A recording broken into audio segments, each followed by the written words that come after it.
Fique ligado, porque o Discovery na escola vai explorar a força dos motores em elementos da física, energia e trabalho. Primeiro, vamos examinar objetos em movimento e em repouso em O Trabalho da Energia.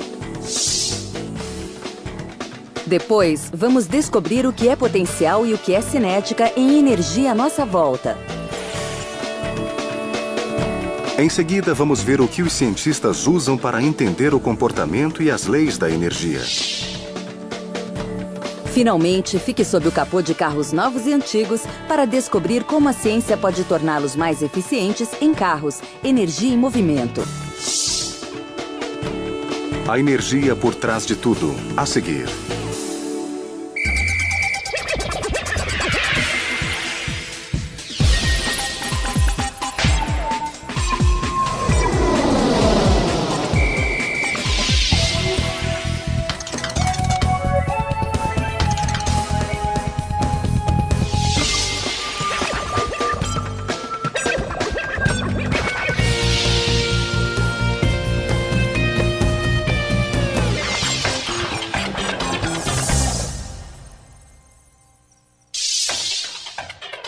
Fique atento às questões e atividades propostas ao final de cada segmento. Ao assistir à primeira parte deste programa, reflita sobre as seguintes perguntas. Quais são as diferentes formas de energia? Qual a relação entre matéria e energia? Todos os objetos do universo têm energia, mas a energia tem diferentes propriedades quando um objeto está parado e quando está em movimento. A energia necessária para mover um objeto pode ser calculada pela física.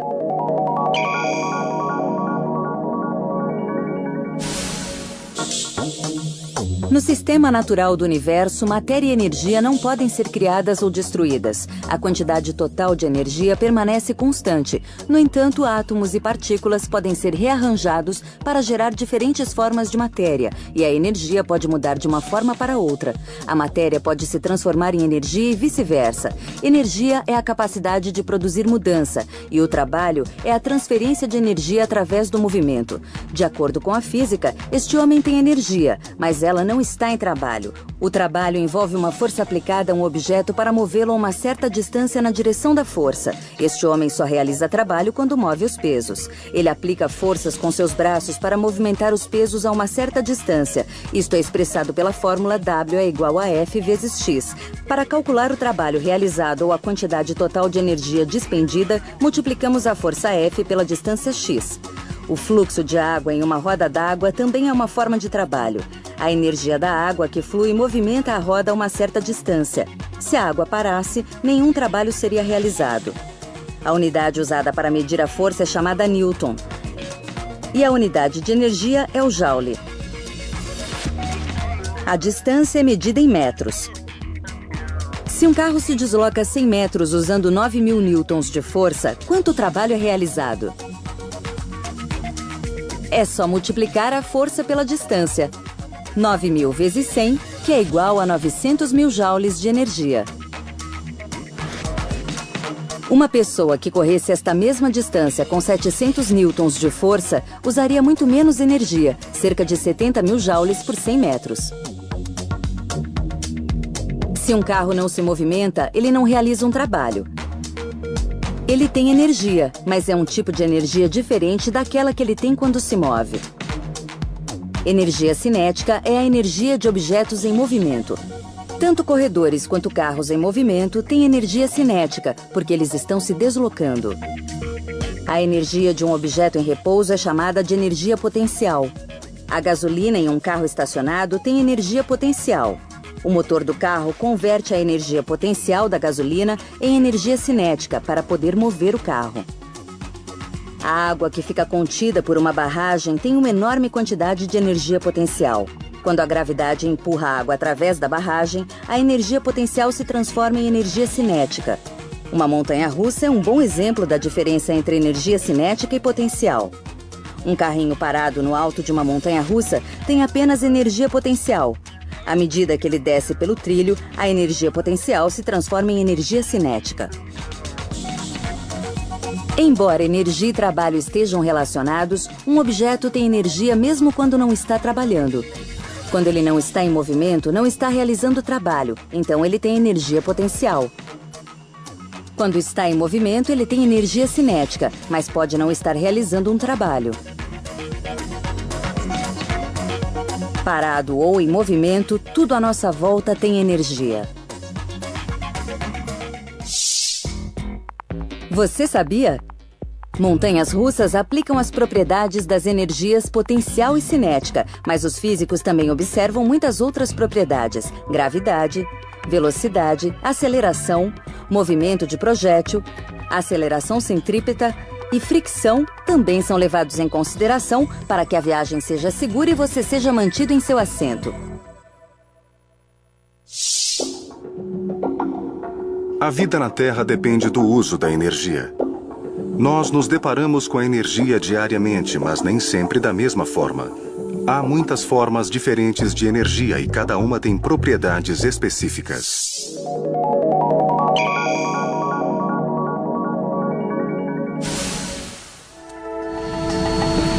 As energias cinética e potencial exibem uma variedade de formas. O calor é uma forma de energia cinética. O calor é a energia do movimento das moléculas.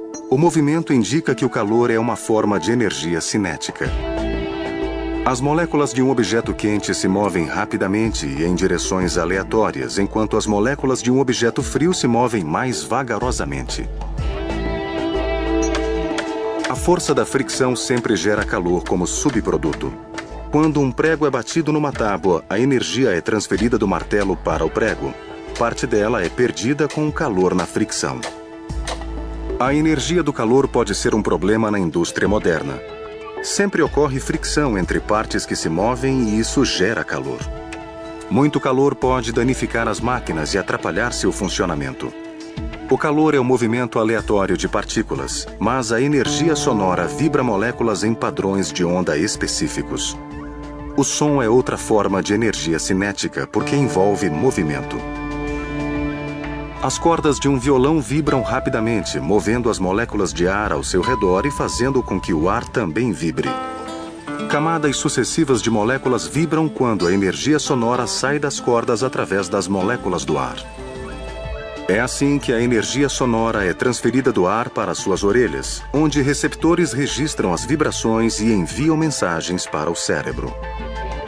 As moléculas têm energia quando se movem, mas elas também armazenam e liberam energia quando reagem com outras. A fotossíntese é uma reação que utiliza a energia da luz para combinar água e dióxido de carbono e produzir oxigênio e glicose, um açúcar simples. A energia potencial das plantas armazenada na glicose pode ser liberada como energia cinética de várias formas. Quando as plantas queimam, sua energia potencial armazenada se transforma em energia térmica. A fotossíntese converte luz, uma forma de energia essencial para a vida. Sem luz, a fotossíntese não seria possível e a maior parte dos organismos morreria com a falta de oxigênio e alimento. Os cientistas descobriram meios de captar a energia do Sol para um novo propósito. Grandes painéis de células fotovoltaicas, conhecidas como painéis solares, convertem luz solar em energia elétrica. Embora a energia solar seja abundante e não poluente, ela tem grandes desvantagens. As nuvens bloqueiam a luz do Sol, limitando a quantidade de energia que chega aos painéis. E quando o Sol se põe, sua luz se vai. Mas estes problemas não existem no espaço, onde quase nada bloqueia os raios solares. Os cientistas da NASA se aproveitaram desse aspecto e colocaram painéis solares em satélites e telescópios espaciais.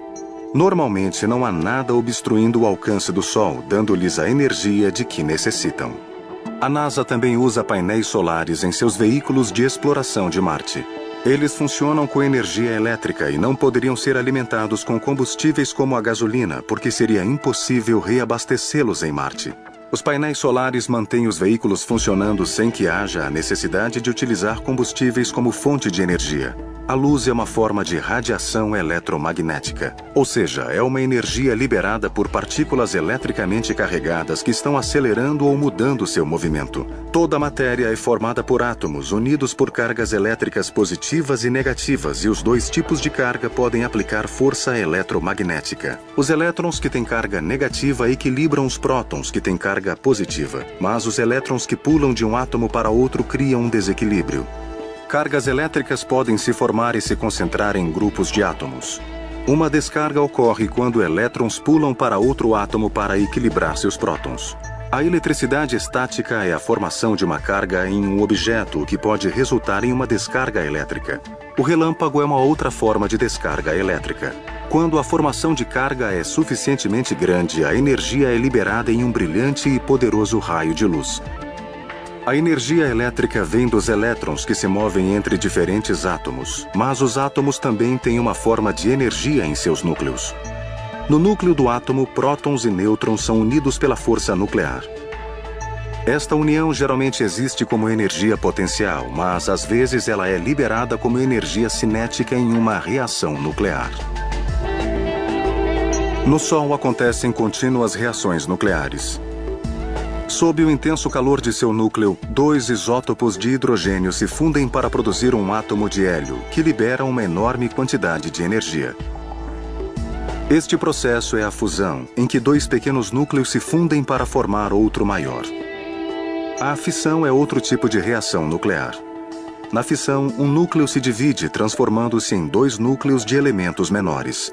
O processo libera grandes quantidades de energia que pode ser convertida em eletricidade. A energia ocorre de várias formas. Cada uma tem propriedades únicas que afetam constantemente o mundo ao nosso redor. Você sabia? Diariamente, o Sol envia à Terra cerca de 200 mil vezes a energia produzida por todas as usinas elétricas do mundo juntas. Mas gerar eletricidade a partir desta fonte solar é um ideal para o futuro, quando a tecnologia puder ser mais eficiente e menos cara para a utilização em larga escala. Cientistas que estudaram as propriedades da energia por muitos séculos aprenderam que ela pode mudar de forma.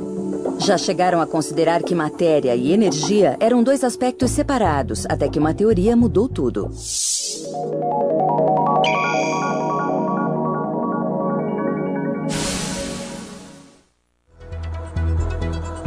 A energia muda constantemente de uma forma para outra.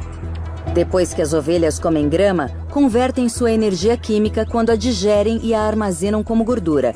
Este é um exemplo de conversão de energia. Converter energia tornou-se um procedimento normal na indústria moderna. Engenheiros aprenderam a converter energia em fontes de força utilizáveis e convenientes. A eletricidade se tornou a nossa fonte de energia mais importante e pode ser gerada de várias formas. A maneira mais comum é girar ímãs para gerar um campo elétrico que, por sua vez, produz uma corrente em um fio. Rodar um ímã exige energia cinética. O vapor tem energia cinética na forma de calor e é frequentemente produzido pela queima de carvão ou por reações nucleares. O calor gira as turbinas, que, por sua vez, giram ímãs para produzir uma corrente elétrica. A força da água também gera eletricidade. A água retida em uma barragem tem energia potencial. Graças à força da gravidade, ela desce por um túnel em que a energia cinética do movimento da água gira as pás de uma turbina. Isto faz com que os ímãs girem e produzam eletricidade, que pode ser transmitida por linhas de força. A energia elétrica tem várias utilizações em nossas casas. Ela pode ser convertida em luz ou pode fazer com que utensílios, como cafeteiras e aparelhos de som, funcionem. Todo eletrodoméstico transforma energia elétrica por meio de conversões de energia. Automóveis convertem energia para produzir as forças de aceleração. A gasolina fica no tanque na forma de energia química potencial. Quando o motor começa a funcionar, a gasolina é empurrada em direção a um cilindro, misturada com ar e queimada, liberando a energia potencial como energia térmica. Quando o carro se movimenta, a energia térmica cinética se transforma em energia mecânica. Quando a energia mecânica é transferida para as rodas, ajuda a movimentar o carro. Em outras palavras, os carros são impulsionados por uma série de conversões de energia. Nem toda energia convertida por um motor se transforma em energia mecânica. Parte é perdida na forma de energia térmica. Os cientistas estudam as propriedades do calor há séculos. Os físicos interpretam o calor de acordo com as 3 leis da termodinâmica. A primeira costuma ser chamada de Lei da Conservação da Energia. Ela diz que a energia não pode ser criada nem destruída. Assim, a quantidade total de energia no universo permanece constante. De acordo com a segunda lei da termodinâmica, a temperatura de uma substância sempre alcança um estado de equilíbrio com seu meio. Quando um picolé derrete em água quente, a mistura do picolé frio e água quente tende a se igualar quando o picolé derrete por inteiro. A lei também prevê que toda a energia, particularmente o calor, vai alcançar um equilíbrio. Este pensamento tem grandes implicações a longo prazo. Se esta afirmação estiver correta, o universo vai um dia alcançar seu calor mortal, quando todas as matérias juntas tiverem uma única temperatura. A terceira lei da termodinâmica diz que à medida que uma substância se aproxima da temperatura de zero absoluto, que equivale a menos 273 graus Celsius ou menos 460 graus Fahrenheit, a extração de energia se torna mais difícil, porque os átomos quase não se movimentam.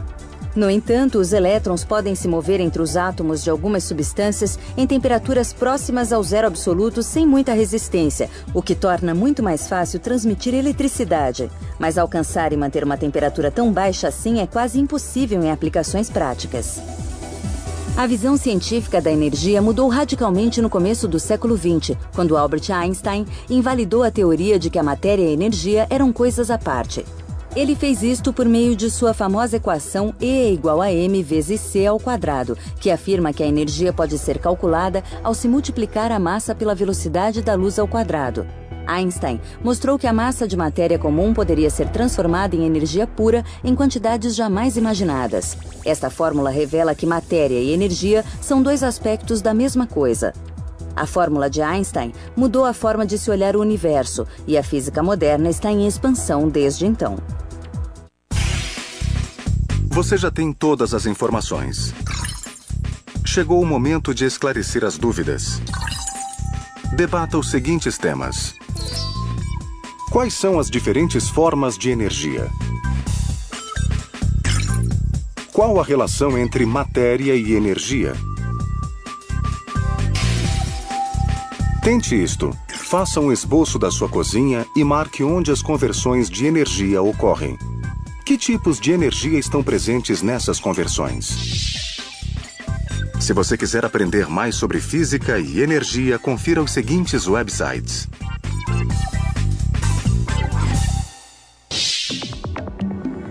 Enquanto você assiste a segunda parte do programa, reflita sobre as seguintes perguntas. Como um motor converte energia?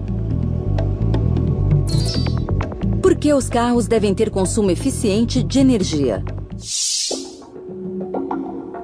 Não importa o lugar do mundo, o automóvel mudou a maneira de viver. Estas máquinas poderosas requerem tremenda quantidade de energia. Os cientistas estão aplicando o que sabem sobre energia para desenvolver motores mais eficientes e criar novas fontes de energia para a próxima geração de carros.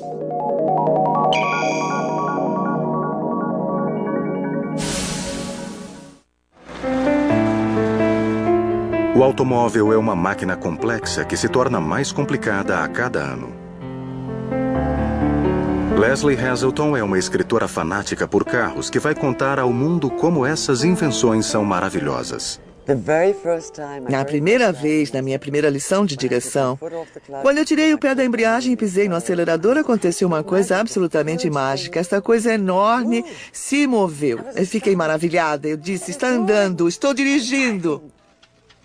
Leslie escreveu um livro contando tudo o que as mulheres sempre quiseram saber sobre carros. Ela adora automóveis, de todos os tipos. Até este Dike 1903 de 1 cilindro. Isso é tão bom, é o máximo.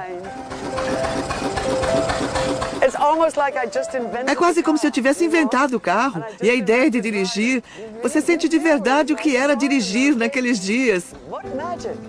É mágico, muito mágico. Eu trabalhei por um verão como aprendiz de mecânico. Para mim era como ser um aprendiz de feiticeiro. Eu queria entrar na barriga da fera, onde havia sujeira e graxa. Por sinal, há muita diferença entre sujeira e graxa. Sujeira é sujeira, algo que você não quer. Mas a graxa é linda. A graxa faz os motores funcionar. Sem a graxa, eles engripam e param.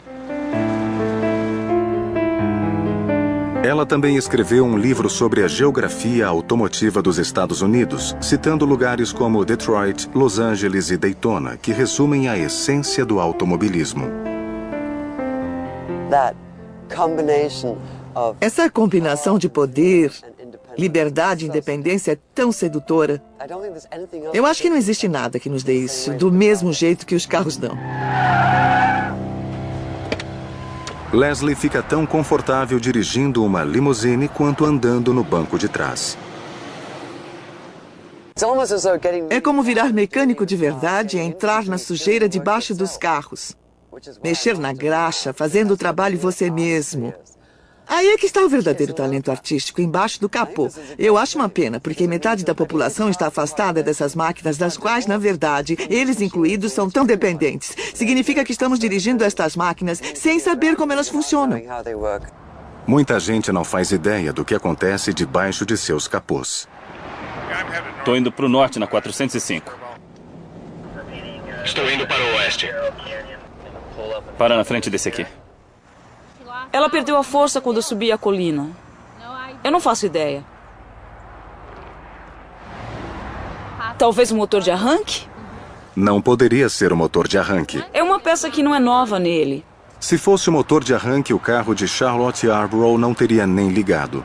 Ela estaria presa em casa e não na autoestrada de Los Angeles. Atendemos pessoas que nem sabem o que há de errado com o carro. Elas param no meio da rua sem motivo e não fazem ideia do que está acontecendo com o veículo. Eu acabei de ser guinchada na estrada 405. O carro simplesmente parou, entendeu?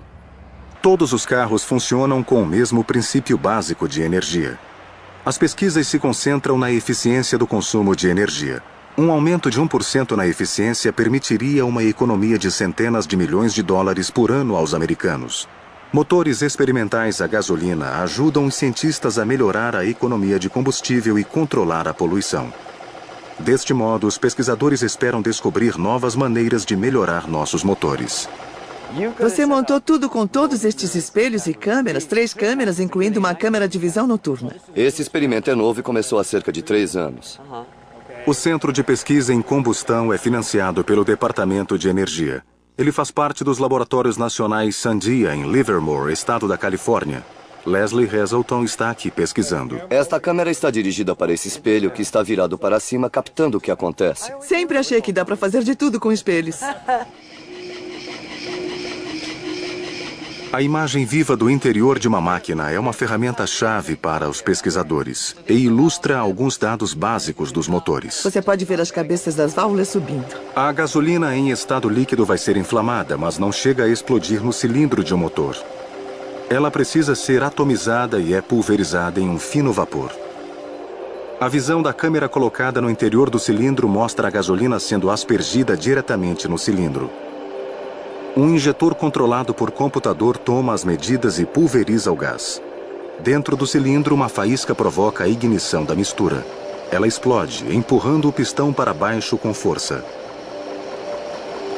Uma haste, a biela, conecta o pistão ao virabrequim e as rodas começam a girar. O motor virtual Sandia só tem um cilindro. Simples. Motores de automóveis reais têm mais de um cilindro. O maior motor já construído tem 16 cilindros. É um V16. Na maior parte dos motores de carros, cada pistão provoca uma explosão a cada 4 ciclos. Por isso, o termo comum é motor de 4 tempos. Num motor 4 tempos, na verdade, é a 4ª batida que faz o trabalho. Quando um pistão chega próximo ao fundo do cilindro, as válvulas de exaustão se abrem. Então o pistão sobe e empurra o conteúdo do cilindro para fora da válvula. E aí o ciclo começa de novo, admissão, compressão, explosão e exaustão. Um motor poderia ser mais eficiente se o pistão se inflamasse a cada descida, e milhões de motores fazem isso em 2 tempos. Eles são encontrados em cortadores de grama, barcos e serras elétricas, todas peças simples. Alguns carros europeus chegaram a usar motores de 2 tempos, mas o esquema simples criou um grande problema ambiental. Não há válvulas no topo de um motor de 2 tempos. Em vez disso, o próprio pistão age como válvula. Enquanto desliza para cima e para baixo, ele abre e fecha a exaustão e a admissão na lateral do cilindro. Mas na batida do pistão, as portas de admissão e de exaustão estão abertas. E até 30% do combustível pode entrar na admissão e sair na exaustão, e nunca fazer parte do processo de combustão. Isso diminui a economia de combustível e causa uma emissão muito alta de hidrocarbonetos. Então, um motor de 2 tempos é bem sujo. É um motor muito sujo. Se conseguirem fazer com que um motor de 2 tempos seja limpo, o motor de 4 tempos provavelmente vai permanecer o mesmo, como tem sido há 100 anos. O Dyke 1903. 1 cilindro, 4 tempos e 6 cavalos de potência. O mais novo Dragster Top Fuel. 8 cilindros, 4 tempos, 6.000 cavalos de potência.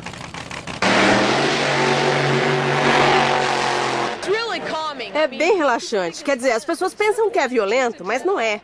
É uma direção bem suave, é muito legal. Em menos de 1 segundo, Shelley Anderson está correndo a mais de 160 km por hora. A corrida termina 4 segundos depois. O motor que estamos usando é uma cópia de um modelo da Chrysler dos anos 60. O principal aspecto que traz muita potência é o top fuel, o nitrometano. Quanto mais nitrometano se queima, mais cavalo se consegue. E com o passar do tempo, descobrimos outras maneiras de queimar mais nitrometano. No começo, a gente queimava 55 a 60 litros por minuto. Hoje já estamos em mais de 250 litros por minuto. A energia de 6.000 cavalos gira o motor numa força de rotação chamada torque. Essa energia precisa ser levada do motor para as rodas.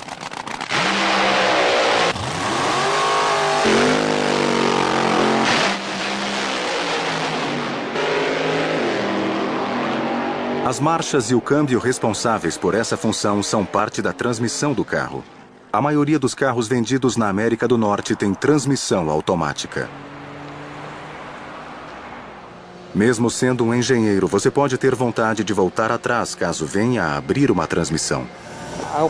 Espero que nosso engenheiro tenha prestado atenção em todas as aulas que teve. É uma peça das mais complicadas, se não a mais complicada, do maquinário de um carro. Quer dizer, o carro como um todo é bem complexo. Ele funciona com base em vários processos da física. Nós lidamos com estresse, tensão, fluidos e termodinâmica. Tudo o que você imaginar está num carro. No final da transmissão, o torque é transmitido do virabrequim do motor para uma unidade em forma de anel chamada conversor de torque. Ele contém lâminas, como as de um ventilador, que giram. Um grupo exerce força hidráulica contra o outro. Isso dá aquela sensação que a gente tem quando o carro começa a andar. Faz o carro sair, andar e acelerar. Por trás do conversor de torque estão as marchas. Para economizar espaço, pequenas marchas são montadas dentro de outras maiores. O que temos em uma transmissão automática é a caixa de marchas. Mas temos que prender ou girar certos componentes para obter diferentes marchas, ou para ir para frente e para trás. 4 marchas para a frente e 1 para trás. É uma ideia simples, mas muito difícil para um engenheiro criar. A transmissão automática sofreu muitas mudanças ao longo da história do carro.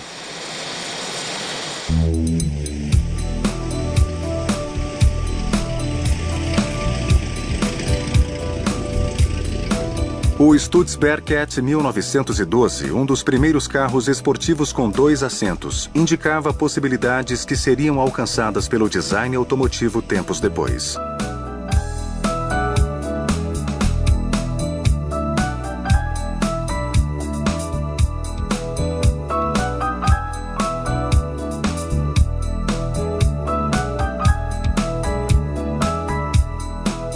Alguns trabalhos incríveis dos melhores projetistas estão estacionados nos pisos de mármore do Museu Automotivo Black Hawk.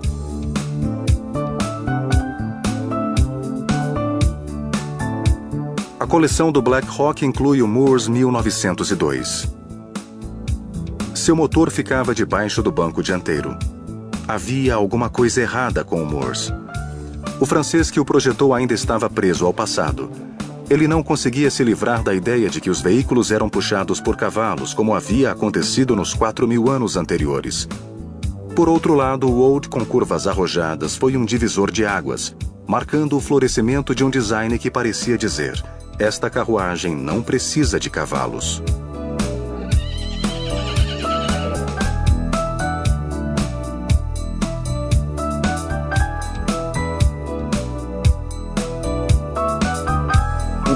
Este é o Packard 1939. O que posso dizer sobre esse carro é que ele é muito mais velho do que eu. Vai ficar bonito por muito mais tempo do que eu e muito mais valioso. Os veículos das décadas de 20 e 30 acabaram ficando conhecidos como carros de exposição. Se você tivesse dinheiro, poderia escolher o modelo de exposição e encomendar um carro com pintura personalizada a seu gosto.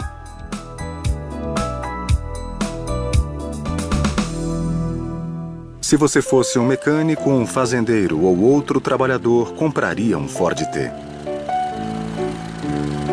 Em 1925, um Ford T novinho em folha custava menos de $300. Ele era quadrado e preto.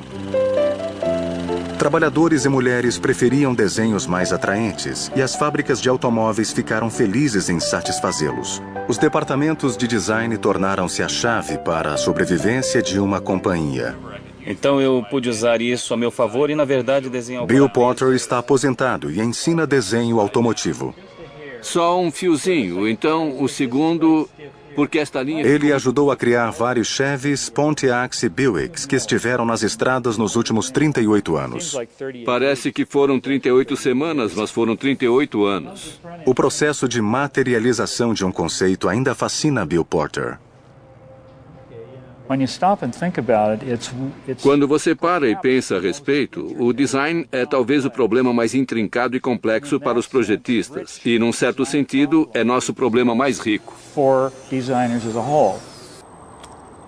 Bill dedicou sua carreira ao centro de design da GM. Quando você anda aqui, parece que avança 5 anos no futuro. Os fabricantes de carro odiariam ter seus planos revelados aos concorrentes. A segurança é tão rígida quanto num departamento de defesa do governo. As câmeras só são permitidas depois que as áreas estão em segurança. Nas paredes dos escritórios há esboços coloridos, tentativas de definir a forma do que podemos ver nas ruas em breve. Tendemos a achar que a visão nasce de fora para dentro. Na realidade, o trabalho do desenhista começa de dentro para fora. O design sempre começa com o componente mais importante do veículo, que é o motorista.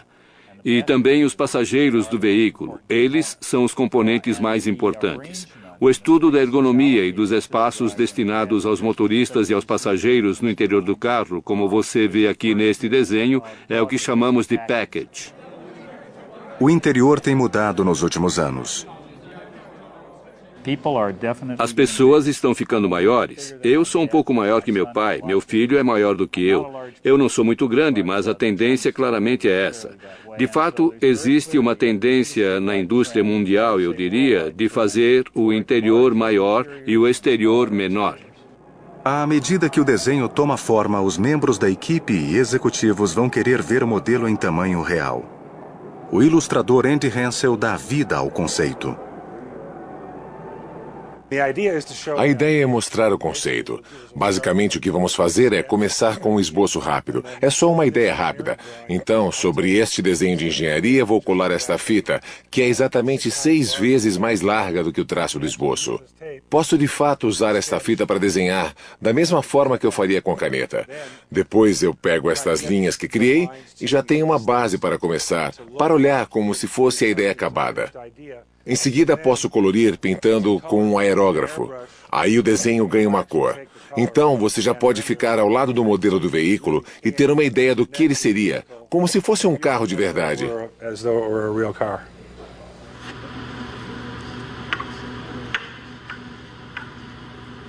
De 2 dimensões para 3 dimensões. Dos desenhos em escala real para os modelos em clay.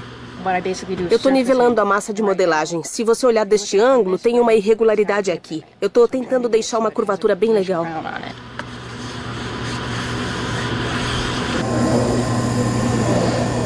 No estágio final, os computadores atuam na modelação do clay, a massa especial de modelagem. Eles guiam uma ferramenta de corte que transforma desenhos tridimensionais em carros de clay. O clay ganha uma camada de filme plástico. Isso ajuda a ver as formas e linhas do carro. Quando ele está terminado, parece um carro normal de produção. Se você o levar lá para fora, não vai conseguir distinguir o modelo do clay do carro real. A diferença do modelo é que não dá para ver através dos vidros. Quando o desenho se transforma em superfície esculpida, executivos e designers têm uma ideia um pouco mais palpável. A criação de um novo modelo de carro começa com um grupo de cerca de 30 pessoas. No fim, milhares de pessoas, praticamente toda a fábrica, estão envolvidas de uma forma ou de outra. Uma curva em uma porta pode parecer atraente no papel, mas o designer tem muito mais a considerar. A curva pode ser muito cara. A folha de metal se dobra facilmente para obedecer à curva do desenho. 100 painéis de porta podem ser empilhados e transportados facilmente? Os operários vão conseguir fixá-las rapidamente? A estrutura da porta vai estar de acordo com as complexas exigências governamentais? Vai resistir às condições que cada carro vai encontrar quando sair da revendedora? E, por fim, vai fazer com que os consumidores desejem o carro?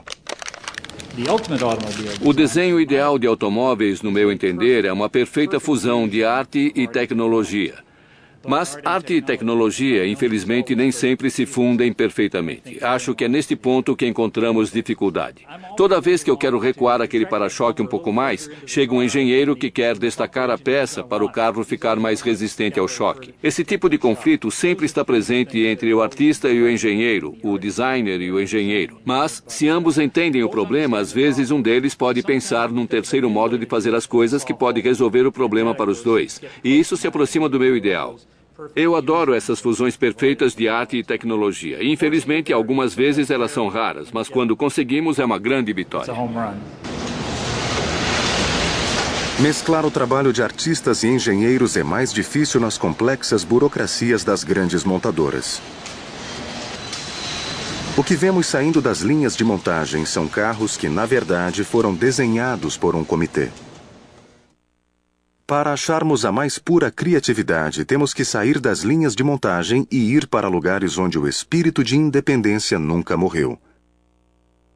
Esse espírito podia ser visto nos exuberantes modelos dos anos 20. Estava vivo nos Hot Rods dos anos 50 e continua vivo nos Lowriders, uma das vertentes mais importantes desde 1960.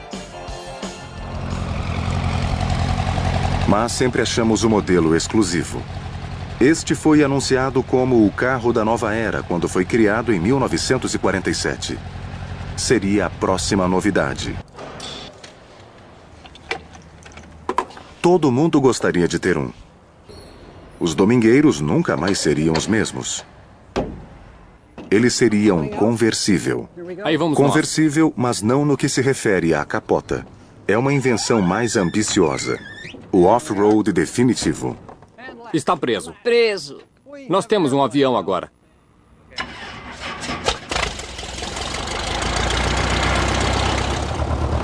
O Mo Taylor Aerocar.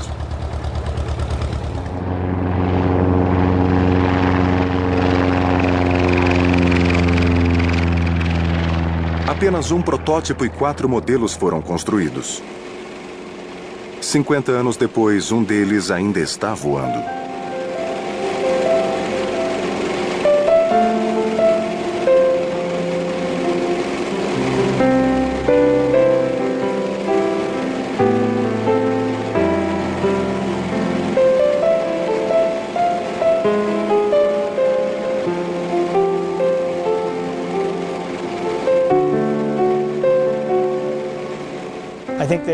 Eu acho que este Aerocar e alguns outros modelos similares tentaram ser um apelo para quem já sabia voar, mas é claro, se você soubesse pilotar, ia preferir dirigir até o aeroporto e pegar um avião, cada um com sua função. Uma década depois do Aerocar, uma companhia alemã começou a construir esta pequena joia. Era um belo carro para ir à praia ou para nadar. Chegando perto, lá vamos nós. Vamos ver. Já está na água? Estamos flutuando.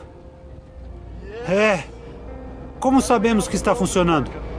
Não importa. Não estamos afundando. É pouca água. Olha só, agora só precisamos de caps. Eles ainda são dirigidos por donos fanaticamente devotados. Mas isso não importa. É como andar debaixo d'água em um submarino. O fabricante alemão parou a produção do carro anfíbio após 7 anos.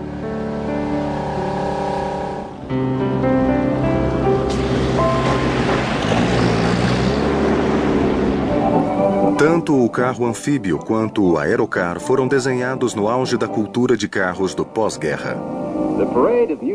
O desfile de novos carros começa no palco de Boston entre as dançarinas motoretes. É engraçado como meu carro parece velho quando eu olho para ele.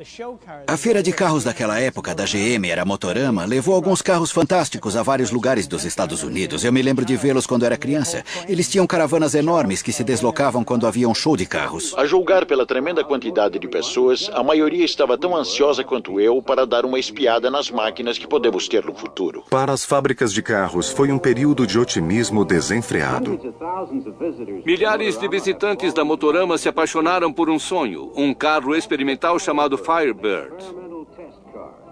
A finalização e apresentação do Firebird 2 da General Motors é um marco na engenharia automotiva. O primeiro carro com turbina a gás construído e testado nos Estados Unidos. A General Motors estava certa de que os carros com turbina a jato logo ganhariam várias garagens. Isto pode ser uma cena comum nos Estados Unidos em 1976. Quando os anos 50 acabaram, o otimismo também acabou. Havia muitas razões para a mudança de atitude. Uma delas foi ouvida incansavelmente. Este é o Edsel, diferente de qualquer carro que você já tenha visto. Este é o Edsel. Este é o Edsel. Em 1957, a Ford orgulhosamente revelou o Edsel. Ele recebeu o nome do único filho de Henry Ford. É uma verdadeira plantação. Do que o Henry Ford achava que ia torná-lo rico. Mas não foi o que aconteceu. Ele perdeu muito dinheiro. Fazenda Rio Leslie, no leste da Pensilvânia. Soja, trigo e Edsels. Há pelo menos 174 deles aqui num bosque de carvalhos.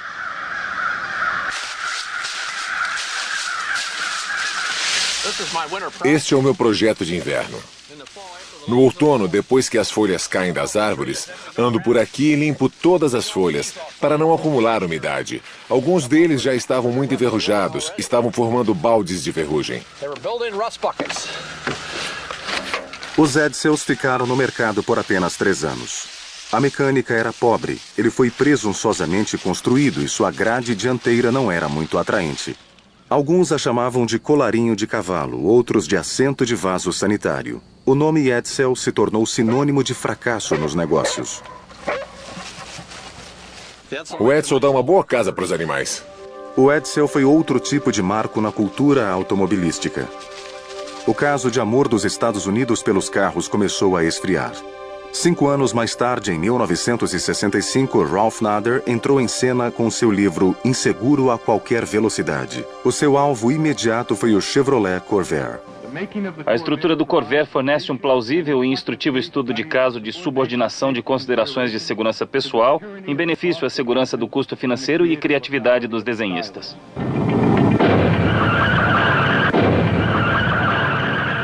A preocupação com a segurança dos carros aumentava. 49 mil pessoas morreram em acidentes só naquele ano. O livro de Nader e as investigações do Congresso abriram caminho para regulamentações federais mais amplas para a indústria automobilística.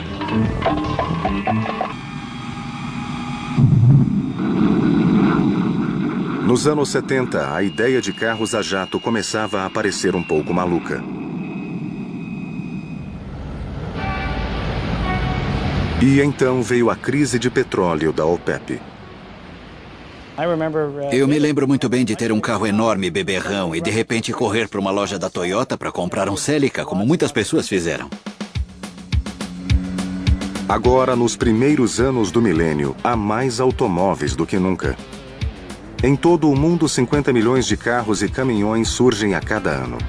Eles são mais seguros e duram mais, mas são todos parecidos, com sua evolução dirigida pelas regulamentações do governo e pela eficiência corporativa. Saindo do salão em uma limusine. Esse é o grande evento anual de Detroit. Detroit leva essa coisa pomposa e glamourosa ao extremo. Vai ser divertido. Senhoras e senhores, é com muito prazer que apresentamos aqui em Detroit, estado de Michigan, o retorno do seu Chevrolet Corvette. Existem exposições de carros e exposições de carros. E existe o Salão do Automóvel de Detroit, o mais badalado de todas. Vamos dar uma olhada nesse monstro, meu Deus! Estavam chamando de carro hollywoodiano. Acho que nem perceberam que tinham em mãos. Ele está mais para uma máquina saída do filme Jornada nas Estrelas. É impressionante. Parece saído de um show de hot rod. Olha essa pintura metálica. Quantas camadas de tinta? 20 camadas. 20. E tem dourado por baixo. Dá para ver o brilho refletindo. É verdade. Agora, por que ele é chamado de furioso? Tem muita raiva contida debaixo desse capô? É isso mesmo. É muita potência de motor. E o ronco dele é bastante furioso. Há várias mostras do que podemos ver no futuro aqui na feira de Detroit. Alguns designs e pinturas que se vê na exposição nunca vão brilhar nos revendedores. Carros conceituais servem para manter o desejo dos clientes. Os designers sonham e os fabricantes gastam $1 milhão ou mais para criar um modelo único que provavelmente vai acabar num museu. O que é isto? Esta coisa maravilhosa? É um veículo conceitual. Tá, e o que quer dizer isso? Ah, não, é uma pena colocar um carro desses em um museu. Carros devem ser dirigidos. Ai, acho que eu não posso fazer nada a não ser entrar nele. Nossa, olha só isso. Aqui é como um prédio da Chrysler. As montadoras de carros mostram suas tecnologias mais recentes no Salão do Automóvel de Detroit. Carros elétricos como o EV1 são um vislumbre do futuro. Um carro elétrico tem uma série de baterias que fornecem energia ao motor elétrico. O que você vê aqui é um motor. É um motor de indução de corrente alternada trifásico de 102 kW ou 137 cavalos de força. Os carros elétricos também poderiam ajudar a limpar os céus, reduzindo a poluição. Uma promissora tecnologia nova que poderia movimentar os carros no futuro gera eletricidade, mas não é uma bateria. É a célula de combustível. Várias células abastecem o sistema elétrico do ônibus espacial. E uma célula de combustível abastece este carrinho de golfe. Quando o hidrogênio se combina com o oxigênio na célula de combustível, o resultado é um pouco de água e muita energia na forma de eletricidade. Elegante e simples. É muito mais eficiente do que um motor de combustão interna, que é um motor quente. Então, um motor de combustão interna tem 15% de eficiência e a célula de combustível tem 50% de eficiência. Atualmente, células de combustíveis são muito caras porque são feitas com materiais caros. E ainda há um problema de relações públicas. O hidrogênio queima facilmente quando é inflamado a céu aberto. Quase 200 mil metros cúbicos de gás hidrogênio inflamável incendiados em menos de um minuto. Os zeppelins alemães usavam hidrogênio para conseguir ficar mais leves que o ar. Isso resultou na furiosa destruição do Hindenburg. Claro que o acidente do Hindenburg foi dramático e foi o primeiro desastre capturado pelas câmeras. O hidrogênio é perigoso em certas situações, mas a gasolina também é. Explosões de combustíveis fósseis ocorrem o tempo todo. Para mim, esses carros são mais seguros do que carros a gasolina. Se fosse o contrário, se todos dirigíssemos carros a hidrogênio e por algum motivo tivéssemos que trocá-los por carros movidos a gasolina, não trocaríamos porque a preocupação com a segurança iria impedir. Pouquíssimos veículos funcionam com células de hidrogênio, mas o carrinho de golfe em Palm Desert, na Califórnia, é um sinal do futuro. Limpo e eficiente, o hidrogênio pode ser produzido por meio de energia solar ou eólica, mas o uso em larga escala de células de combustíveis ainda é algo distante. Temos uma tecnologia apoiada nos motores a combustão interna. Eles funcionam muito bem e o combustível ainda é considerado barato, o petróleo. Temos um sistema que funciona muito bem e a substituição não vai acontecer até que se torne muito caro ou que a gente decida que é muito sujo para se usar. Se passássemos a usar hidrogênio, os céus ficariam mais limpos.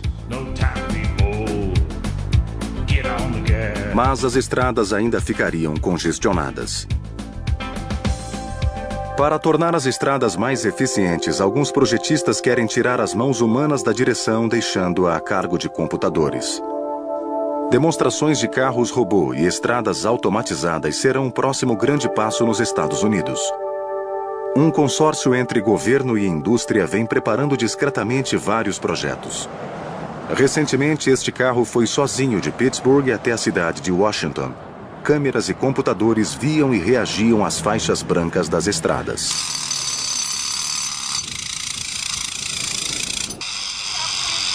Ao norte de San Diego, engenheiros estão encravando plugs magnéticos na estrada a cada 30 centímetros para criar um caminho invisível sob o concreto.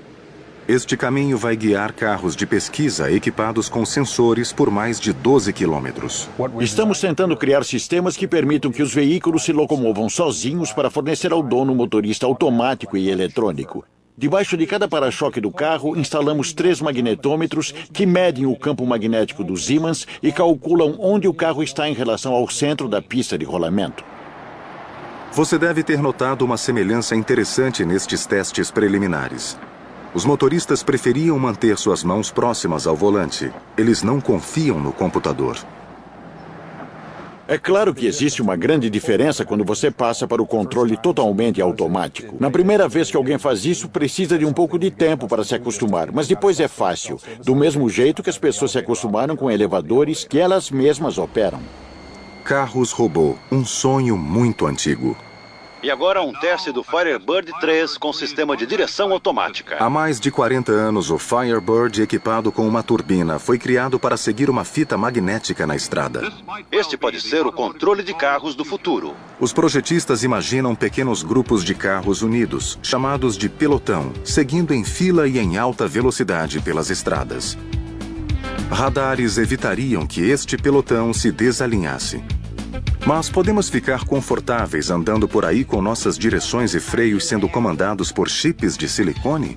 Realmente queremos que a liberdade das estradas se transforme em nada mais do que um lugar para uma soneca em uma espécie de elevador horizontal? Você está aí? Você está aí?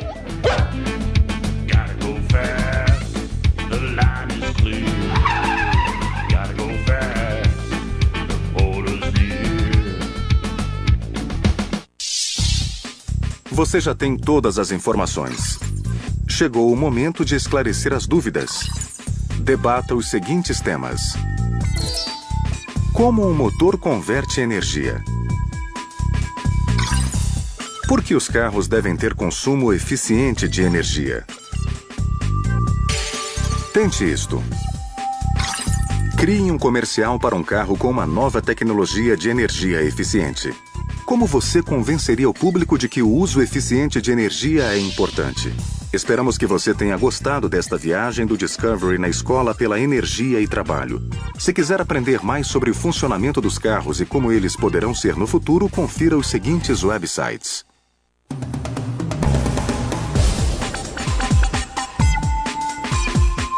Versão brasileira Vox Mundi.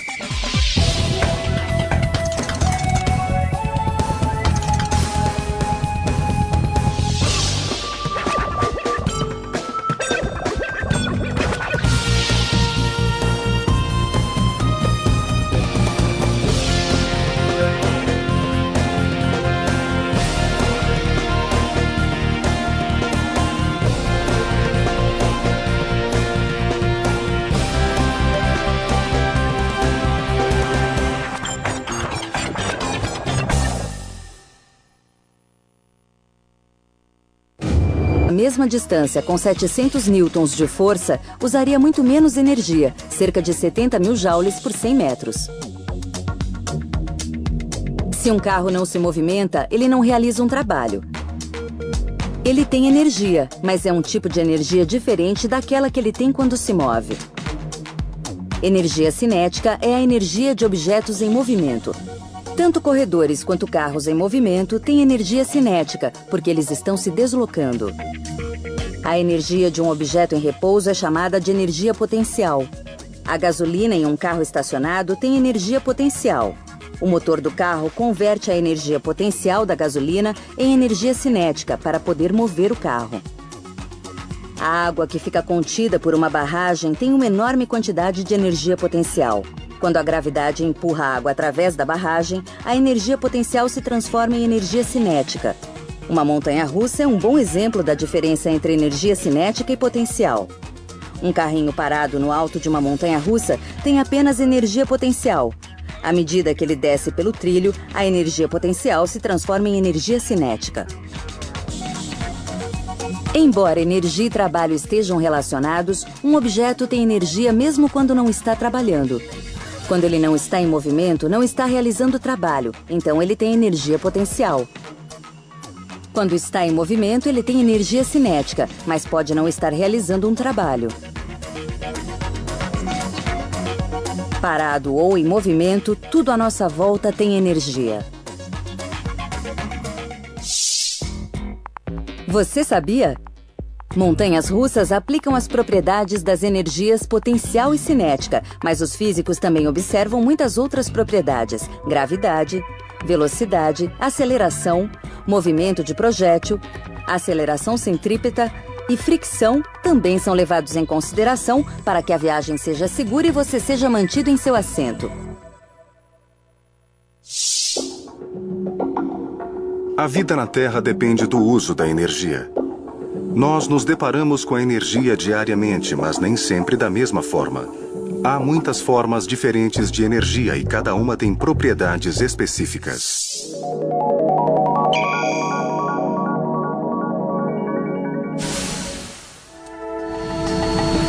As energias cinética e potencial exibem uma variedade de formas.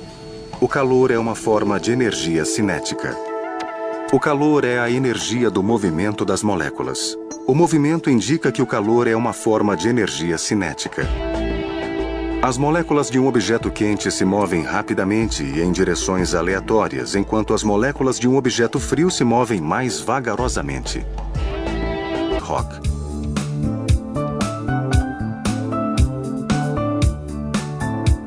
A coleção do Black Hawk inclui o Moores 1902. Seu motor ficava debaixo do banco dianteiro. Havia alguma coisa errada com o Moores. O francês que o projetou ainda estava preso ao passado. Ele não conseguia se livrar da ideia de que os veículos eram puxados por cavalos, como havia acontecido nos 4.000 anos anteriores. Por outro lado, o Old com curvas arrojadas foi um divisor de águas, marcando o florescimento de um design que parecia dizer: esta carruagem não precisa de cavalos.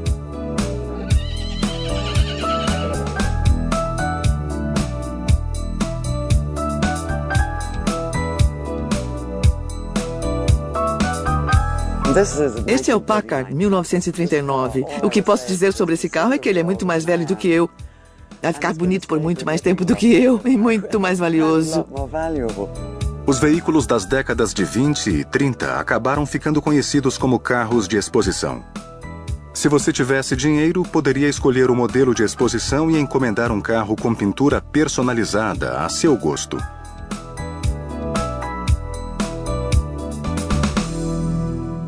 Se você fosse um mecânico, um fazendeiro ou outro trabalhador, compraria um Ford T. Em 1925, um Ford T novinho em folha custava menos de $300. Ele era quadrado e preto. Trabalhadores e mulheres preferiam desenhos mais atraentes e as fábricas de automóveis ficaram felizes em satisfazê-los. Os departamentos de design tornaram-se a chave para a sobrevivência de uma companhia. Então eu pude usar isso a meu favor e, na verdade, desenhar... Bill Potter está aposentado e ensina desenho automotivo. Só um fiozinho. Então, o segundo... Porque esta linha... Ele ajudou a criar vários Chevys, Pontiacs e Buicks que estiveram nas estradas nos últimos 38 anos. Parece que foram 38 semanas, mas foram 38 anos. O processo de materialização de um conceito ainda fascina Bill Porter. Quando você para e pensa a respeito, o design é talvez o problema mais intrincado e complexo para os projetistas. E, num certo sentido, é nosso problema mais rico. Bill dedicou sua carreira ao centro de design da GM. Quando você anda aqui, parece que avança 5 anos no futuro. Os fabricantes de carro odiariam ter seus planos revelados aos concorrentes. A segurança é tão rígida quanto num departamento de defesa do governo. As câmeras só são permitidas depois que as áreas estão em segurança. Nas paredes dos escritórios... alta de hidrocarbonetos. Então, um motor de 2 tempos é bem sujo. É um motor muito sujo. Se conseguirem fazer com que um motor de 2 tempos seja limpo, o motor de 4 tempos provavelmente vai permanecer o mesmo, como tem sido há 100 anos. O Dyke 1903. 1 cilindro, 4 tempos e 6 cavalos de potência. O mais novo Dragster Top Fuel. 8 cilindros, 4 tempos, 6.000 cavalos de potência.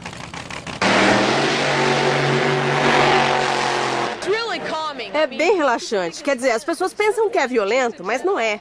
É uma direção bem suave, é muito legal. Em menos de 1 segundo, Shelley Anderson está correndo a mais de 160 km por hora. A corrida termina 4 segundos depois. O motor que estamos usando é uma cópia de um modelo da Chrysler dos anos 60. O principal aspecto que traz muita potência é o top fuel, o nitrometano. Quanto mais nitrometano se queima, mais cavalo se consegue. E com o passar do tempo, descobrimos outras maneiras de queimar mais nitrometano. No começo, a gente queimava 55 a 60 litros por minuto. Hoje já estamos em mais de 250 litros por minuto. A energia de 6.000 cavalos gira o motor numa força de rotação chamada torque. Essa energia precisa ser levada do motor para as rodas.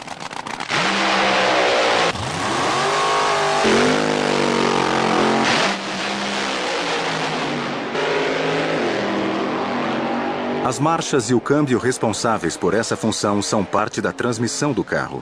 A maioria dos carros vendidos na América do Norte tem transmissão automática. Mesmo sendo um engenheiro, você pode ter vontade de voltar atrás caso venha a abrir uma transmissão. Espero que nosso engenheiro tenha prestado atenção em todas as aulas que teve. É uma peça das mais complicadas, se não a mais complicada, do maquinário de um carro. Quer dizer, o carro como um todo é bem complexo. Ele funciona com base em vários processos da física. Nós lidamos com estresse, tensão, fluidos e termodinâmica. Tudo o que você imaginar está num carro. No final da transmissão, o torque é transmitido do virabrequim do motor para uma unidade em forma de anel chamada conversor de torque. Ele contém lâminas, como as de um ventilador, que giram. Um grupo exerce força hidráulica contra o outro. Isso dá aquela sensação que a gente tem quando o carro começa a andar. Faz o carro sair, andar e acelerar. Por trás do conversor de torque estão as marchas. Para economizar espaço, pequenas marchas são montadas dentro de outras maiores. O que temos em uma transmissão automática é a caixa de marchas.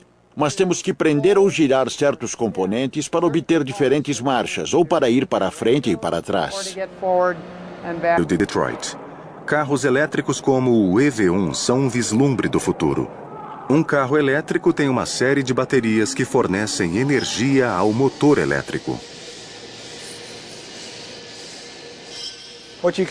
O que você vê aqui é um motor. É um motor de indução de corrente alternada trifásico de 102 kW ou 137 cavalos de força. Os carros elétricos também poderiam ajudar a limpar os céus, reduzindo a poluição. Uma promissora tecnologia nova que poderia movimentar os carros no futuro gera eletricidade, mas não é uma bateria. É a célula de combustível. Várias células abastecem o sistema elétrico do ônibus espacial. E uma célula de combustível abastece este carrinho de golfe. Quando o hidrogênio se combina com o oxigênio na célula de combustível, o resultado é um pouco de água e muita energia na forma de eletricidade. elegante e simples. É muito mais eficiente do que um motor de combustão interna, que é um motor quente. Então, um motor de combustão interna tem 15% de eficiência e a célula de combustível tem 50% de eficiência. Atualmente, células de combustíveis são muito caras porque são feitas com materiais caros. E ainda há um problema de relações públicas. O hidrogênio queima facilmente quando é inflamado a céu aberto. Quase 200 mil metros cúbicos de gás hidrogênio inflamável incendiados em menos de um minuto. Os zeppelins alemães usavam hidrogênio para conseguir ficar mais leves que o ar. Isso resultou na furiosa destruição do Hindenburg. Claro que o acidente do Hindenburg foi dramático e foi o primeiro desastre capturado pelas câmeras. O hidrogênio é perigoso em certas situações, mas a gasolina também é. Explosões de combustíveis fósseis ocorrem o tempo todo. Para mim, esses carros são mais seguros do que carros a gasolina. Se fosse o contrário, se todos dirigíssemos carros a hidrogênio e por algum motivo tivéssemos que trocá-los por carros movidos a gasolina, não trocaríamos porque a preocupação com a segurança iria impedir. Pouquíssimos veículos funcionam com células de hidrogênio, mas o carrinho de golfe em Palm Desert, na Califórnia, é um sinal do futuro. Limpo e eficiente, o hidrogênio pode ser produzido por meio de energia solar ou eólica, mas o uso em larga escala de células de combustíveis ainda é algo distante. Temos uma tecnologia apoiada nos motores a combustão interna. Eles funcionam muito bem e o combustível ainda é considerado barato, o petróleo. Temos um sistema que funciona muito bem e a substituição não vai acontecer até que se torne muito caro ou que a gente decida que é muito sujo para se usar. Se passássemos a usar hidrogênio, os céus ficariam mais limpos. Mas as estradas ainda ficariam. Eram dois aspectos separados, até que uma teoria mudou tudo.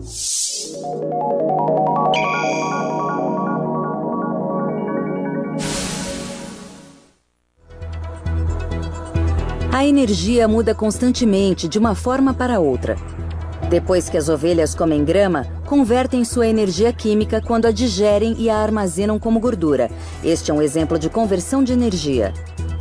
Converter energia tornou-se um procedimento normal na indústria moderna. Engenheiros aprenderam a converter energia em fontes de força utilizáveis e convenientes. A eletricidade se tornou a nossa fonte de energia mais importante e pode ser gerada de várias formas. A maneira mais comum é girar ímãs para gerar um campo elétrico que, por sua vez, produz uma corrente em um fio. Rodar um ímã exige energia cinética. O vapor tem energia cinética na forma de calor e é frequentemente produzido pela queima de carvão ou por reações nucleares. O calor gira as turbinas, que, por sua vez, giram ímãs para produzir uma corrente elétrica. A força da água também gera eletricidade. A água retida em uma barragem tem energia potencial. Graças à força da gravidade, ela desce por um túnel em que a energia cinética do movimento da água gira as pás de uma turbina. Isto faz com que os ímãs girem e produzam eletricidade, que pode ser transmitida por linhas de força. A energia elétrica tem várias utilizações em nossas casas. Ela pode ser convertida em luz ou pode fazer com que utensílios, como cafeteiras e aparelhos de som, funcionem.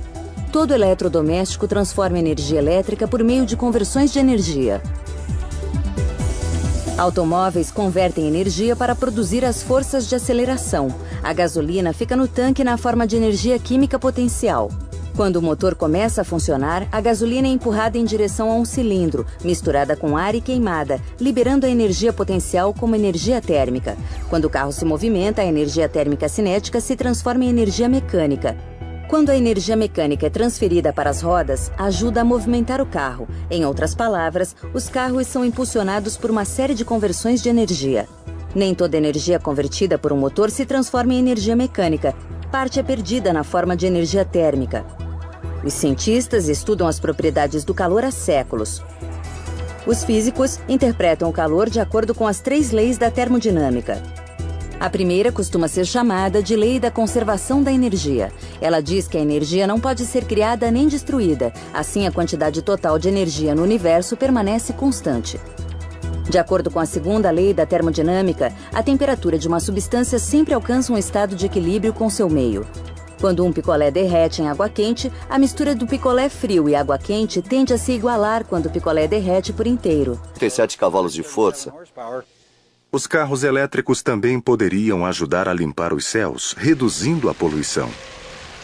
Uma promissora tecnologia nova que poderia movimentar os carros no futuro gera eletricidade, mas não é uma bateria. É a célula de combustível. Várias células abastecem o sistema elétrico do ônibus espacial.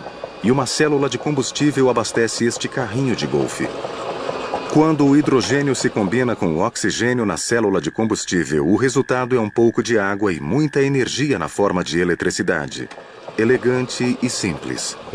É muito mais eficiente do que um motor de combustão interna, que é um motor quente. Então, um motor de combustão interna tem 15% de eficiência e a célula de combustível tem 50% de eficiência. Atualmente, células de combustíveis são muito caras porque são feitas com materiais caros. E ainda há um problema de relações públicas. O hidrogênio queima facilmente quando é inflamado a céu aberto.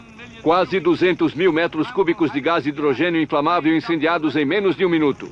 Os zeppelins alemães usavam hidrogênio para conseguir ficar mais leves que o ar. Isso resultou na furiosa destruição do Hindenburg. Claro que o acidente do Hindenburg foi dramático e foi o primeiro desastre capturado pelas câmeras. O hidrogênio é perigoso em certas situações, mas a gasolina também é. Explosões de combustíveis fósseis ocorrem o tempo todo. Para mim, esses carros são mais seguros do que carros a gasolina. Se fosse o contrário, se todos dirigíssemos carros a hidrogênio e por algum motivo tivéssemos que trocá-los por carros movidos a gasolina, não trocaríamos porque a preocupação com a segurança iria impedir.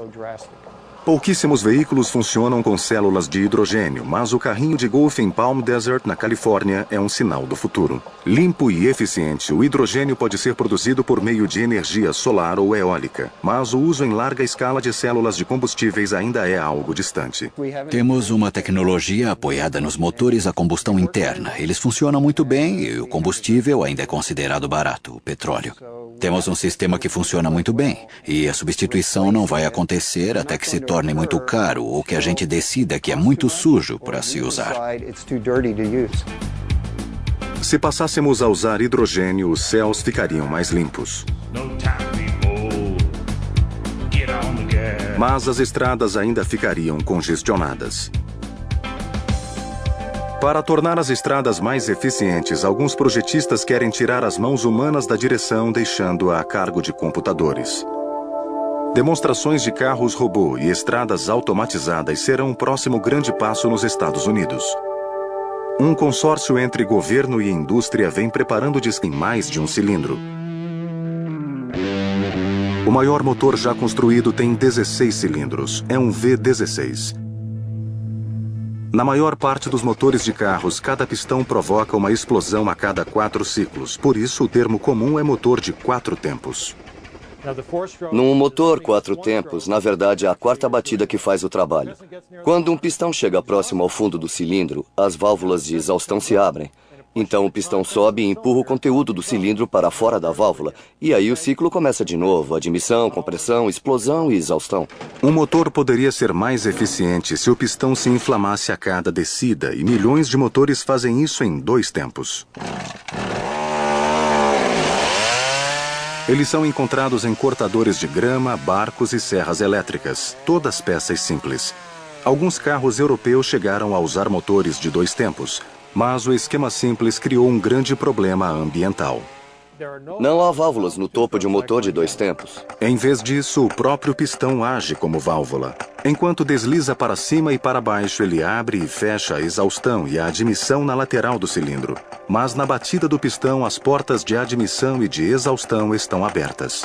E até 30% do combustível pode entrar na admissão e sair na exaustão, e nunca fazer parte do processo de combustão. Isso diminui a economia de combustível e causa uma emissão muito alta de hidrocarbonetos. Então, um motor de 2 tempos é bem sujo. É um motor muito sujo. Se conseguirem fazer com que um motor de 2 tempos seja limpo, o motor de 4 tempos provavelmente vai permanecer o mesmo, como tem sido há 100 anos. O Dike 1903. 1 cilindro, 4 tempos e 6 cavalos de potência. O mais novo Dragster Top Fuel. 8 cilindros, 4 tempos, 6.000 cavalos de potência.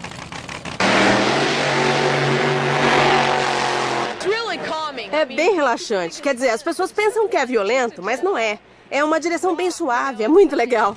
Em menos de um segundo, Shelley Anderson está correndo a mais de 160 km por hora. A corrida termina 4 segundos depois. O motor que estamos usando é uma cópia de um modelo da Chrysler dos anos 60. O principal aspecto que traz muita potência é o top fuel, o nitrometano. Quanto mais nitrometano se queima, mais cavalo se consegue. E com o passar do tempo, descobrimos outras maneiras de queimar mais nitrometano. No começo, a gente queimava 55 a 60 litros por minuto. Hoje, já estamos em mais de 250 litros por minuto. A energia de 6.000 cavalos gira o motor numa força de rotação chamada torque. Essa energia precisa ser levada do motor para as rodas.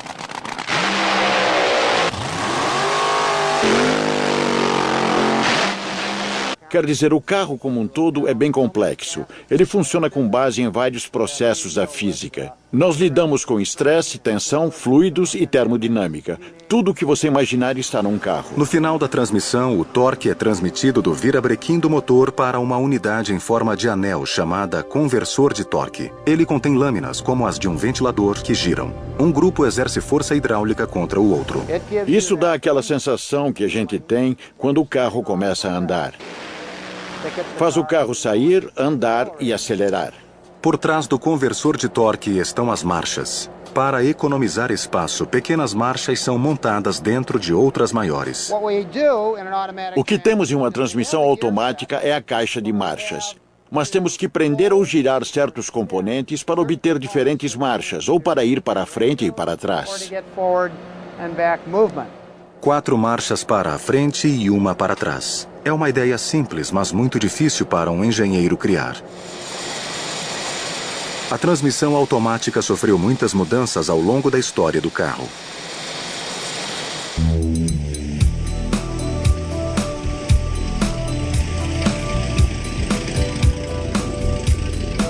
O Stutzberg Cat 1912, um dos primeiros carros esportivos com 2 assentos, indicava possibilidades que seriam alcançadas pelo design automotivo tempos depois.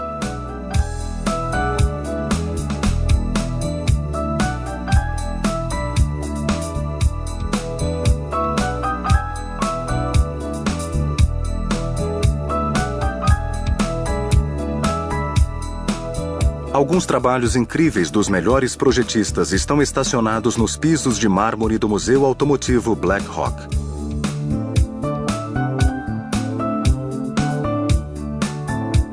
A coleção do Black Hawk inclui o Moors 1902.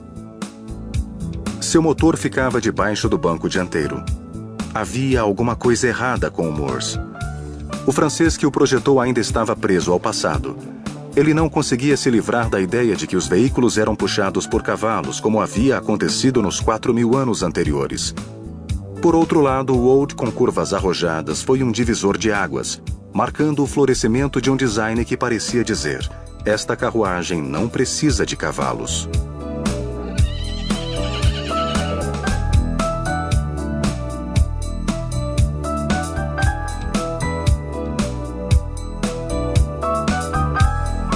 Este é o Packard 1939. O que posso dizer sobre esse carro é que ele é muito mais velho do que eu. Vai ficar bonito por muito mais tempo do que eu e muito mais valioso. Os veículos das décadas de 20 e 30 acabaram ficando conhecidos como carros de explodir no cilindro de um motor. Ela precisa ser atomizada e é pulverizada em um fino vapor. A visão da câmera colocada no interior do cilindro mostra a gasolina sendo aspergida diretamente no cilindro. Um injetor controlado por computador toma as medidas e pulveriza o gás. Dentro do cilindro, uma faísca provoca a ignição da mistura. Ela explode, empurrando o pistão para baixo com força. Uma haste, a biela, conecta o pistão ao virabrequim e as rodas começam a girar. O motor virtual Sandia só tem um cilindro. Simples. Motores de automóveis reais têm mais de um cilindro. O maior motor já construído tem 16 cilindros. É um V16. Na maior parte dos motores de carros, cada pistão provoca uma explosão a cada 4 ciclos. Por isso, o termo comum é motor de 4 tempos. Num motor 4 tempos, na verdade, é a quarta batida que faz o trabalho. Quando um pistão chega próximo ao fundo do cilindro, as válvulas de exaustão se abrem. Então o pistão sobe e empurra o conteúdo do cilindro para fora da válvula. E aí o ciclo começa de novo. Admissão, compressão, explosão e exaustão. Um motor poderia ser mais eficiente se o pistão se inflamasse a cada descida. E milhões de motores fazem isso em 2 tempos. Eles são encontrados em cortadores de grama, barcos e serras elétricas. Todas peças simples. Alguns carros europeus chegaram a usar motores de 2 tempos. Mas o esquema simples criou um grande problema ambiental. Não há válvulas no topo de um motor de 2 tempos. Em vez disso, o próprio pistão age como válvula. Enquanto desliza para cima e para baixo, ele abre e fecha a exaustão e a admissão na lateral do cilindro. Mas na batida do pistão, as portas de admissão e de exaustão estão abertas. E até 30% do combustível pode entrar na admissão e sair na exaustão, e nunca fazer parte do processo de combustão. Isso diminui a economia de combustível e causa uma emissão muito alta de hidrocarbonetos. Então, um motor de 2 tempos é bem sujo. É um motor muito sujo. Se conseguirem fazer com que um motor de 2 tempos seja limpo, o motor de 4 tempos provavelmente vai permanecer o mesmo, como tem sido há 100 anos. O Dyke 1903. Um cilindro, 4 tempos e 6 cavalos de potência. O mais novo Dragster Top Fuel. 8 cilindros, 4 tempos, 6.000 cavalos de potência.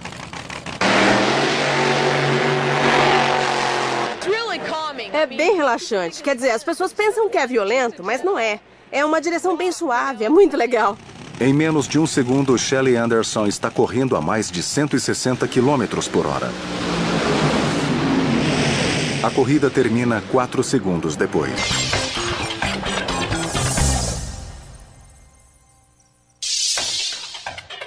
Fique atento às questões e atividades propostas ao final de cada segmento. Ao assistir à primeira parte deste programa, reflita sobre as seguintes perguntas. Quais são as diferentes formas de energia? Qual a relação entre matéria e energia? Todos os objetos do universo têm energia, mas a energia tem diferentes propriedades quando um objeto está parado e quando está em movimento. A energia necessária para mover um objeto pode ser calculada pela física.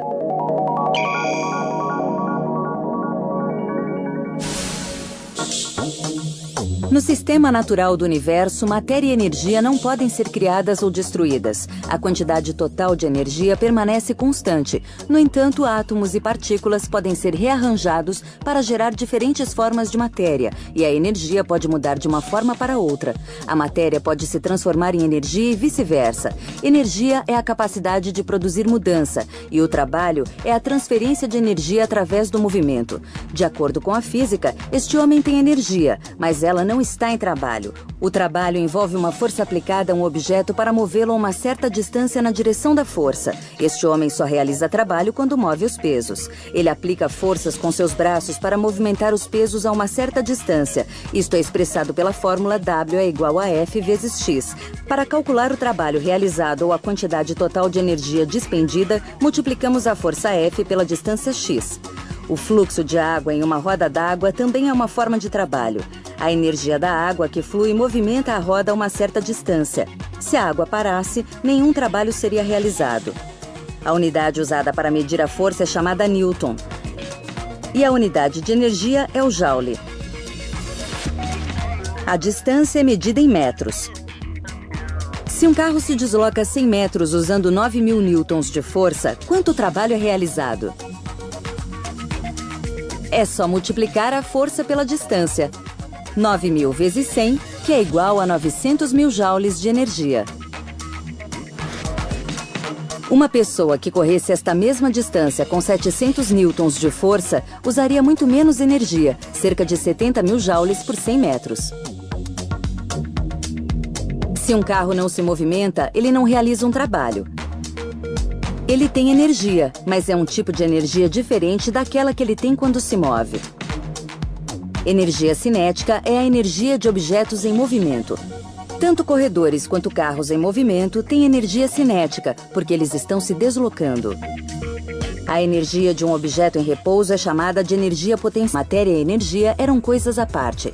Ele fez isto por meio de sua famosa equação E é igual a m vezes c ao quadrado, que afirma que a energia pode ser calculada ao se multiplicar a massa pela velocidade da luz ao quadrado. Einstein mostrou que a massa de matéria comum poderia ser transformada em energia pura em quantidades jamais imaginadas. Esta fórmula revela que matéria e energia são dois aspectos da mesma coisa. A fórmula de Einstein mudou a forma de se olhar o universo, e a física moderna está em expansão desde então.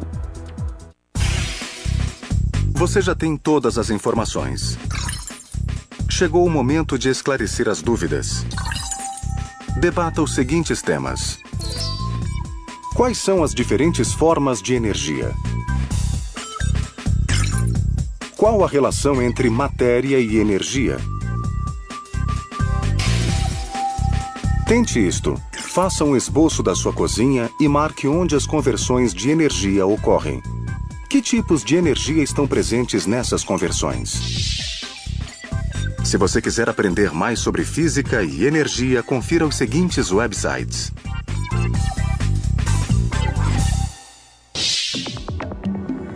Enquanto você assiste a segunda parte do programa, reflita sobre as seguintes perguntas. Como um motor converte energia?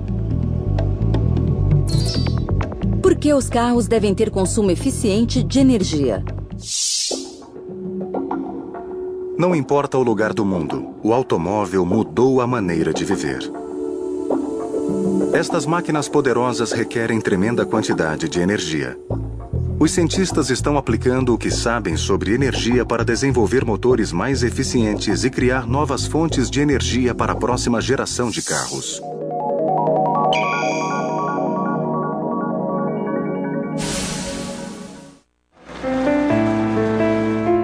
O automóvel é uma máquina complexa que se torna mais complicada a cada ano. Leslie Hazelton é uma escritora fanática por carros que vai contar ao mundo como essas invenções são maravilhosas.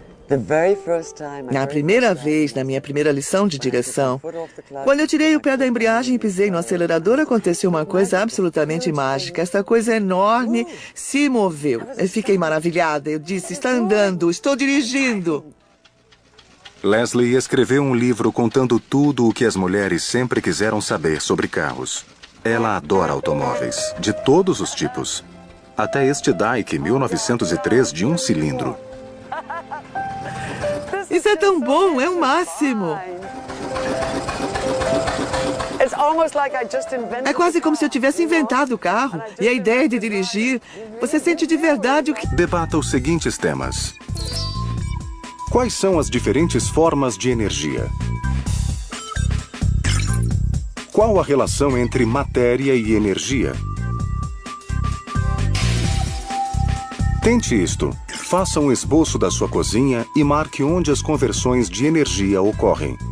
Que tipos de energia estão presentes nessas conversões?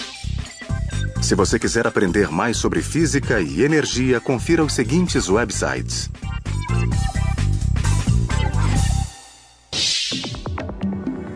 Enquanto você assiste a segunda parte do programa, reflita sobre as seguintes perguntas. Como um motor converte energia? Por que os carros devem ter consumo eficiente de energia? Não importa o lugar do mundo, o automóvel mudou a maneira de viver. Estas máquinas poderosas requerem tremenda quantidade de energia. Os cientistas estão aplicando o que sabem sobre energia para desenvolver motores mais eficientes e criar novas fontes de energia para a próxima geração de carros.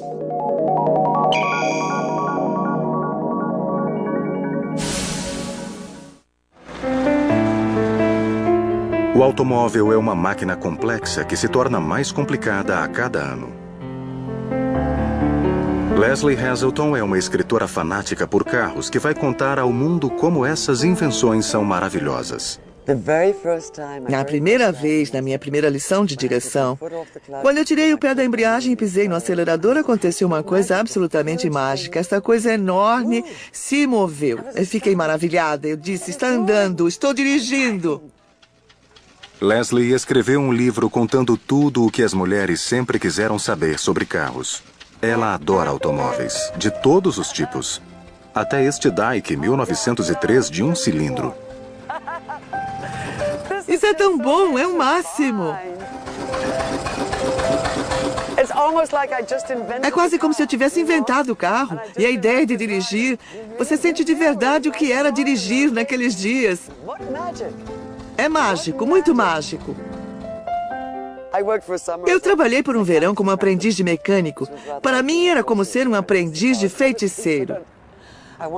Eu queria entrar na barriga da fera, onde havia sujeira e graxa. Por sinal, há muita diferença entre sujeira e graxa. Sujeira é sujeira, algo que você não quer. Mas a graxa é linda. A graxa faz os motores funcionar. Sem a graxa, eles engripam e param. Ela também escreveu um livro sobre a geografia automotiva dos Estados Unidos, citando lugares como Detroit, Los Angeles,